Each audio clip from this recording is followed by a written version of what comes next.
Hallelujah, good morning. ಮತ್ತೊಂದು ಶ್ರೇಷ್ಠವಾದ ಸಮಯದಲ್ಲಿ ನಮ್ಮ ಯೇಸುವಿನ ವಾಕ್ಯ ಕೇಳಲು ಮತ್ತು ನಾವು ತೃಪ್ತಿಗೊಳ್ಳಲು ಹಾಗೂ ಆಶೀರ್ವದಿಸಲ್ಪಡಲು ಬನ್ನಿ ದೇವರ ವಾಕ್ಯ ಧ್ಯಾನಿಸೋಣ. ಚಿಕ್ಕ ಪ್ರಾರ್ಥನೆಯೊಂದಿಗೆ. ಪರಿಶುದ್ಧ ದೇವರೇ, ನಿಮಗೆ ವಂದನೆಗಳು.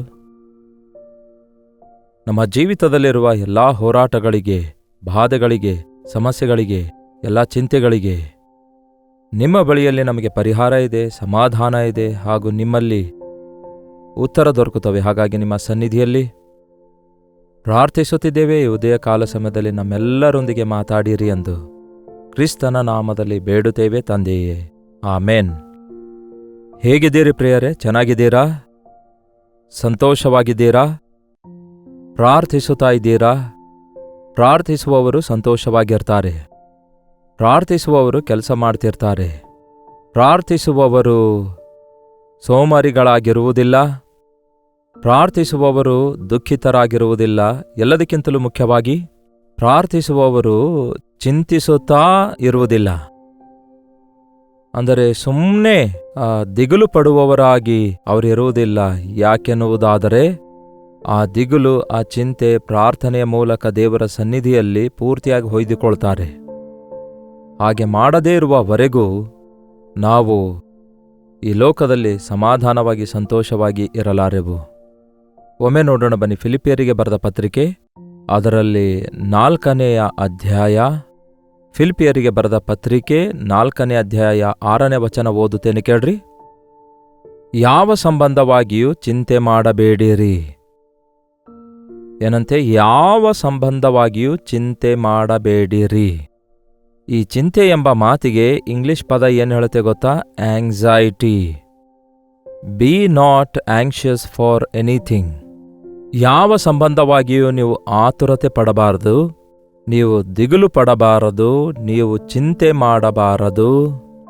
ನೋಡಿ ಪ್ರಿಯರೇ, ಈ ದಿನ ನಮಗೆ ಬೆಳಗ್ಗೆ ಎದ್ದಂದಿನಿಂದ ರಾತ್ರಿಯವರೆಗೂ ಒಂದೇ ಆತುರತೆ ಇರುತ್ತೆ. ಏನಾಗುತ್ತೋ ಎಂಬ ಆಂಕ್ಷಿಯಸ್ನೆಸ್, ಚಿಂತೆ, ಭಯ ಇರುತ್ತೆ. ಏನಾಗ್ತದೋ, ಇದು ಹೇಗೆ, ಅದು ಹೇಗೆ, ಅದು ಹೇಗೆ, ಇದು ಹೇಗೆ, ಇದೇನು ಮಾಡಬೇಕು, ಅದೇನು ಮಾಡಬೇಕು. ನೋಡಿ ಪ್ರಿಯರೇ, ಅಮೆರಿಕ ದೇಶ ಇದೆಯಲ್ಲವೇ, ಅಮೆರಿಕ ದೇಶದ ಪಾಪ್ಯುಲೇಷನ್ ಪ್ರಪಂಚದಲ್ಲಿಯೇ ಓನ್ಲಿ 4% ಮಾತ್ರ ಇದ್ದಾರೆ. ಆದರೆ ಇತ್ತೀಚೆಗೆ ಲೆಕ್ಕಾಚಾರ ಹಾಕಲಾಗಿದೆ, ಸುಮಾರು 99% ಆಂಕ್ಷಿಯಸ್ನೆಸ್ ಎನ್ನುವುದು ಅಮೆರಿಕನ್ಸ್ಗೆ ಇದೆ ಅಂತೆ. ವಿಚಿತ್ರವಾಗಿದೆಯಲ್ಲವೇ? ಬಹಳ ಅಭಿವೃದ್ಧಿಯಾಗಿರುವ ದೇಶ, ಬಹಳ ಐಶ್ವರ್ಯವಂತ ದೇಶ, ಒಳ್ಳೇದು, ಅಲ್ಲಿಗೆ ಹೋಗ್ಬೇಕನ್ಸುತ್ತೆ. ಭಾರತೀಯರು ಎಷ್ಟು ಆತುರತೆಯಲ್ಲಿದ್ದಾರೆ ನೋಡಿ, ಅಮೆರಿಕ ಹೋಗ್ಬೇಕೆಂದು. ಅಷ್ಟೇ ಅಲ್ಲ, ಅಲ್ಲಿರೋರಿಗೆ ಎಲ್ಲಾ ಫೆಸಿಲಿಟೀಸ್ ಇವೆ. ಅಲ್ಲಿ ಎಲ್ಲವೂ ಈಸಿ ಲೈಫ್ ಇದೆ, ಬಹಳ ಹೆಚ್ಚು ದುಡ್ಡು ಸಂಪಾದಿಸ್ತಾರೆ, ಎಲ್ಲವೂ ಚೆನ್ನಾಗಿದೆ. ಆದರೆ ಅದರೊಂದಿಗೆ ಏನಿದೆ? ಆಂಕ್ಷಿಯಸ್ನೆಸ್, ಆತುರತೆ, ಆತುರತೆ, ಆತುರತೆ, ಗಾಬರಿ, ಗಾಬರಿ, ಗಾಬರಿ, ಗಾಬರಿ, ಚಿಂತೆ, ಭಯ, ಭೀತಿ, ದಿಗುಲು. ಇವೆಲ್ಲ ಮನುಷ್ಯರನ್ನು ಕಾಡಿಸಿ ಪೀಡಿಸ್ತಾ ಇವೆ. ಅಮೆರಿಕನ್ಸ್ಗೆ ಅಷ್ಟೇ ಅಲ್ಲ, ನಾವು ಇಂಡಿಯನ್ಸ್ ಏನು ಕಡಿಮೆ ಇದ್ದೇವಾ? ಇಂಡಿಯಾದ ಸಿಟೀಸ್ನಲ್ಲಿರುವವರಿಗೂ ಹಳ್ಳಿ ಊರುಗಳಲ್ಲಿರುವವರಿಗೂ ಬಹಳ ವ್ಯತ್ಯಾಸ ಇದೆ.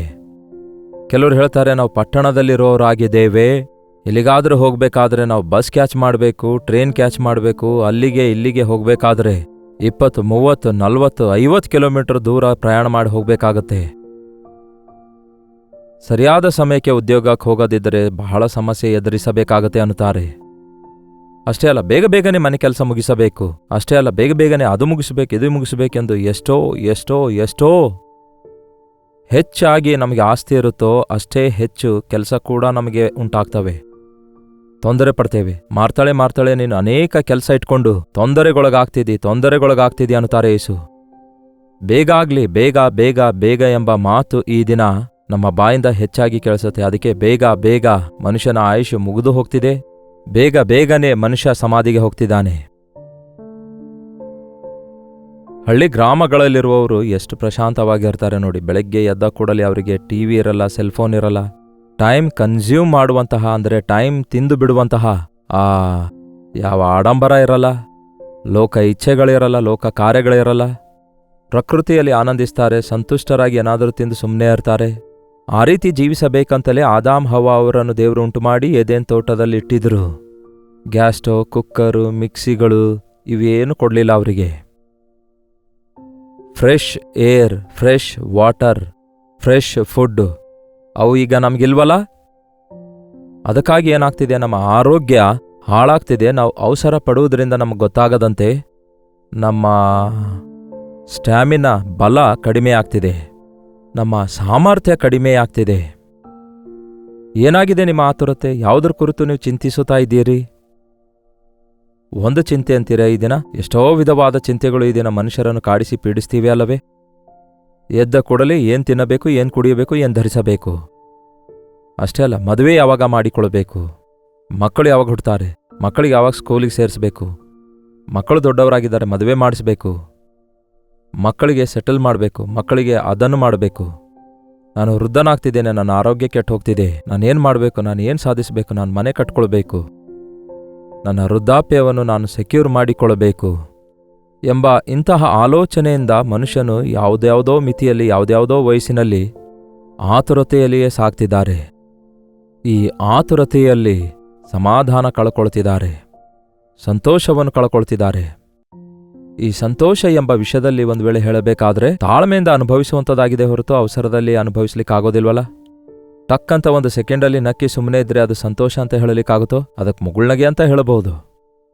ಮನಪೂರ್ವಕವಾಗಿ ಹೊಟ್ಟೆಯೊಳಗಡೆ ಇರುವ ಕರುಳುಗಳೆಲ್ಲ ಕದಲುವಷ್ಟು ರೀತಿಯಲ್ಲಿ ಕಣ್ಣೊಳಗಿಂದ ಆನಂದ ಬಾಷ್ಪಂದು ಒಂದೇ ಸಮನೆ ಸುರಿದು ಎಷ್ಟು ಕಾಲವಾಯಿತೆಂದು ಒಮ್ಮೆ ನಿಮ್ಮ ಜೀವಿತದಲ್ಲಿ ಆಲೋಚಿಸ್ರಿ.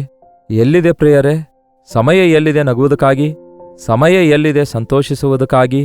ಗಂಡ ಹೆಂಡತಿ ಕೂತ್ಕೊಂಡು ಚೆನ್ನಾಗಿ ಮಾತಾಡುವುದಕ್ಕಾಗಿ, ಗತಕಾಲದ ನೆನಪು ಮಾಡಿಕೊಳ್ಳುವುದಕ್ಕಾಗಿ, ದೇವರನ್ನು ಸ್ತುತಿಸುವುದಕ್ಕಾಗಿ? ಮನುಷ್ಯನು ಒಂದು ರೀತಿಯಲ್ಲಿ ಹೇಳಬೇಕಾದ್ರೆ ಆ ಯಂತ್ರದ ಹಾಗೆ ತಯಾರಾಗ್ತಿದ್ದಾನೆ. ಅದಕ್ಕಾಗಿಯೇ ದೇವರ ವಾಕ್ಯ ಹೇಳ್ತದೆ, ನೀವು ವಿಶ್ವಾಸಿಗಳಾದ ನಂತರ ಏನ್ ತಿನ್ನಬೇಕು, ಕುಡಿಯಬೇಕು, ಧರಿಸಬೇಕೆಂದು ಚಿಂತಿಸಬೇಡಿ, ಅದು ನಿಮ್ಮ ಪರಲೋಕ ತಂದೆಗೆ ಗೊತ್ತು. ನಿಮ್ಮ ಜೀವಿತದಲ್ಲಿ ಎಷ್ಟೋ ಹೋರಾಟಗಳು ಇರ್ತವೆ, ಈ ಲೋಕದಲ್ಲಿ ಅವಶ್ಯಕತೆಗಳು ಇರ್ತವೆ, ಅಗತ್ಯತೆಗಳಿದ್ದೇ ಇರ್ತವೆ. ಯಾಕೆಂದರೆ ಈ ಲೋಕದಲ್ಲಿ ನೀವು ಒಬ್ಬರೇ ಬದುಕುತ್ತಾ ಇಲ್ಲ, ಎಲ್ಲರ ಮಧ್ಯದಲ್ಲಿ ಬದುಕುತ್ತಾ ಇದ್ದೀರಿ. ಆ ಎಲ್ಲರ ಪ್ರಭಾವ ನಿಮ್ಮ ಮೇಲೆ ಬೀಳುವ ಸಾಧ್ಯತೆ ಇರುತ್ತೆ.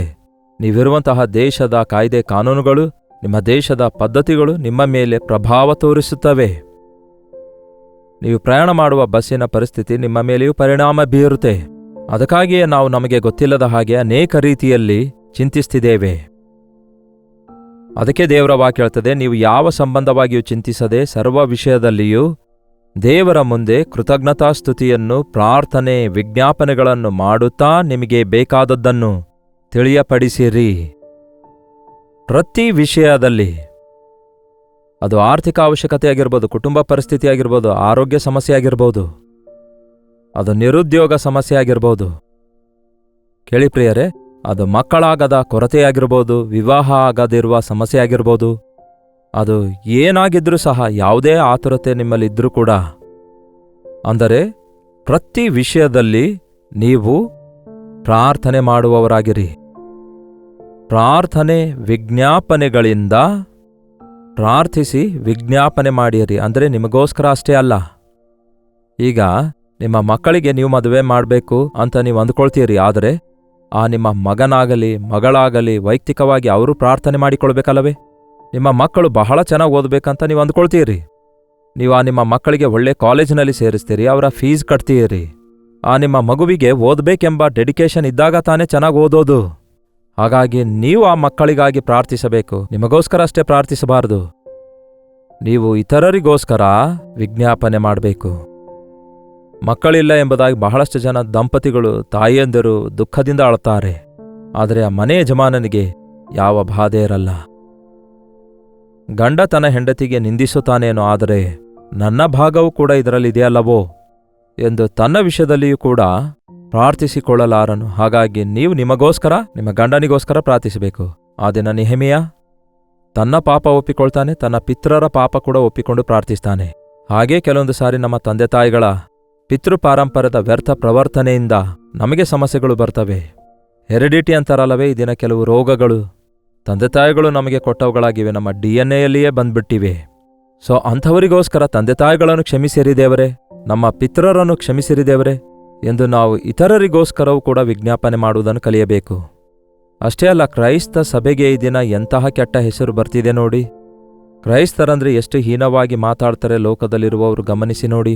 ಅಧಿಕಾರಿಗಳು ತೆಗೆದುಕೊಳ್ಳುವ ನಿರ್ಣಯ ಅವು ನಮ್ಮ ಮೇಲೆ ಪ್ರಭಾವ ಬೀರ್ತಾವಲ್ಲವೇ? ಅದಕ್ಕಾಗಿ ಅಧಿಕಾರಿಗಳಿಗೋಸ್ಕರ ದೇವರ ಸನ್ನಿಧಿಯಲ್ಲಿ ವಿಜ್ಞಾಪಿಸಬೇಕು. ಈ ದಿನ ಪ್ರಾರ್ಥನೆ ವಿಜ್ಞಾಪನೆಗಳು ವಿಶ್ವಾಸಿಗಳಾಗಿರುವ ನಾವು ಮಾಡುವುದನ್ನು ಕಲಿಯುವ ದಿನ, ಸಭೆಯಾಗಿ ಪ್ರಾರ್ಥಿಸಿದ ದಿನ, ಏಕ ಮನಸ್ಸಿನಿಂದ ಪ್ರಾರ್ಥಿಸಿದ ದಿನ. ನಿಮ್ಮ ಅವಶ್ಯಕತೆ ತೀರುತ್ತವೆ, ನಿಮ್ಮ ಸಮಸ್ಯೆಗಳು ತೀರುತ್ತವೆ.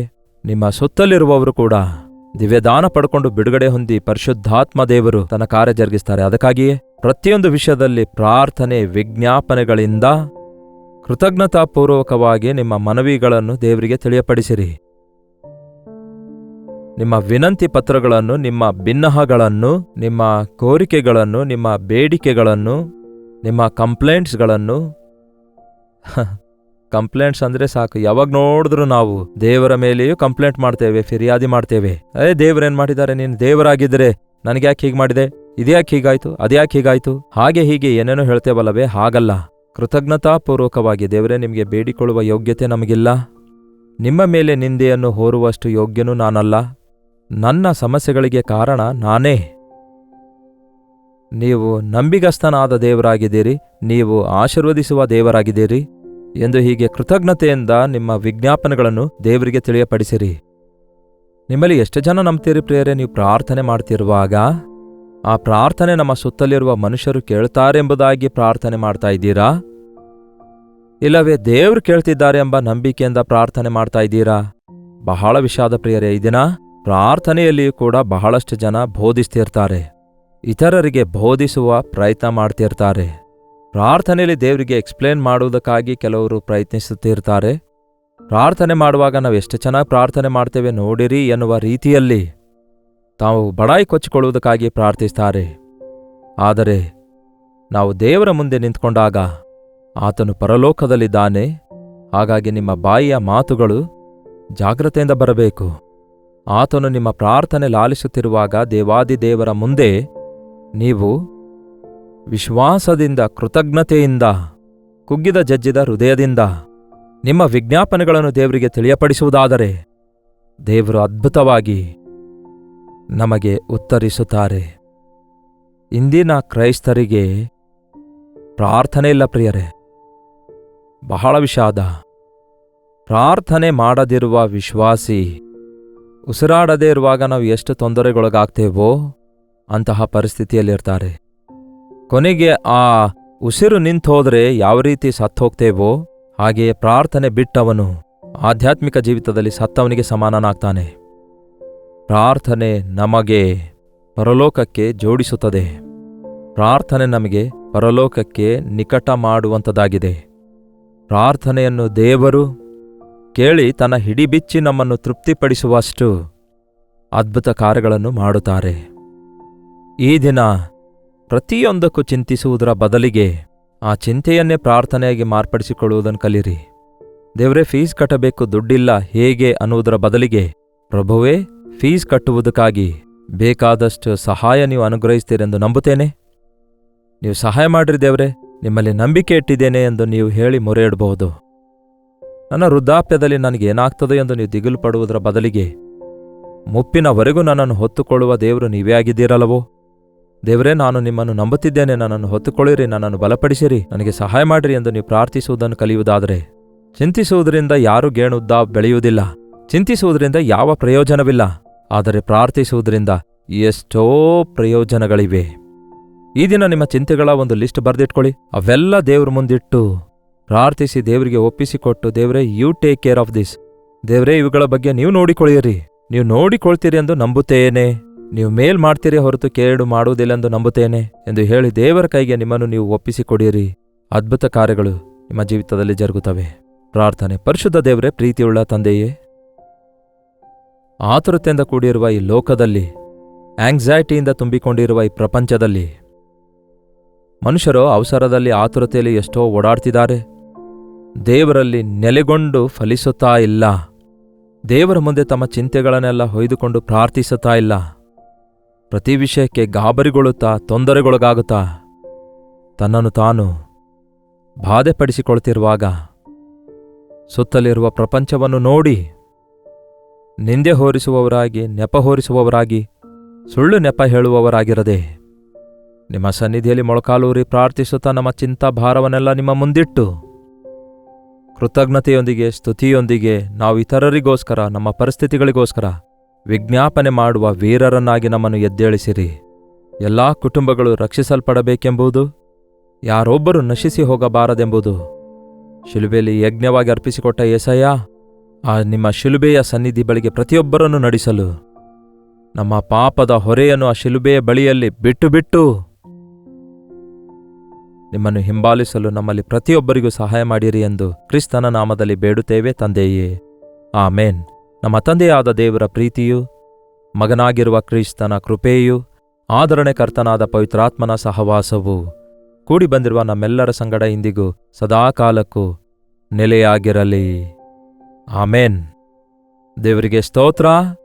ನಿಮ್ಮ ಪ್ರಾರ್ಥನಾ ಮನವಿಗಳನ್ನು 8939731313 ನಂಬರ್ಗೆ ಒಂದು ಟೆಕ್ಸ್ಟ್ ಇಲ್ಲವೇ ವಾಯ್ಸ್ ಮೆಸೇಜ್ ಮುಖಾಂತರ ವಾಟ್ಸಪ್ ಕಳಿಸಿಕೊಡಿರಿ. ಒಂದು ಟೆಕ್ಸ್ಟ್ ನಿಮಗೆ ಒಂದು ವೇಳೆ ಕಳಿಸುವುದಕ್ಕಾಗದೇ ಇರೋದಾದರೆ ನೇರವಾಗಿ ಕೊಡಲ್ಪಟ್ಟಿರುವ ನಂಬರಿಗೆ ಕರೆ ಮಾಡಿರಿ. ನಿಮ್ಮ ಕರೆಗಳನ್ನು ಉತ್ತರಿಸಿ ನಿಮಗಾಗಿ ಪ್ರಾರ್ಥಿಸಲು ನಮ್ಮ ಸಹೋದರರು ಸಿದ್ಧವಾಗಿದ್ದಾರೆ. Doctor Jayapal Kannada YouTube channel ನೀವಿನ್ನೂ ಸಬ್ಸ್ಕ್ರೈಬ್ ಮಾಡಿಕೊಳ್ಳದಿದ್ದರೆ ದಯವಿಟ್ಟು ಹಿಂದೆ ಸಬ್ಸ್ಕ್ರೈಬ್ ಮಾಡಿಕೊಳ್ಳಿ. ಡಾಕ್ಟರ್ ಜಯಪಾಲ್ ಕನ್ನಡ, ಹಿಂದಿ, ತೆಲುಗು, ತಮಿಳ್, ಮಲಯಾಳಂ ಚಾನಲ್ಗಳು ಯೂಟ್ಯೂಬ್ನಲ್ಲಿ ನಿಮಗೆ ಲಭ್ಯವಾಗಿವೆ. ಇತರ ಭಾಷೆಯವರಿಗೂ ಕೂಡ ದೇವರ ವಾಕ್ಯ ತಲುಪುವ ಹಾಗೆ ಅವರಿಗೆ ಶೇರ್ ಮಾಡಿರಿ. ಕರ್ತನ ಚಿತ್ತವಿರುವುದಾದರೆ ಮತ್ತೆ ನಾಳೆ ಇದೇ ಅನುದಿನದ ಧ್ಯಾನ ಎಂಬ ಕಾರ್ಯಕ್ರಮದಲ್ಲಿ ಮತ್ತೊಮ್ಮೆ ಭೇಟಿಯಾಗೋಣ. ಅಲ್ಲಿಯವರೆಗೂ ದೇವರ ಮಹಾಕೃಪೆ ನಿಮ್ಮೆಲ್ಲರೊಂದಿಗಿರಲಿ.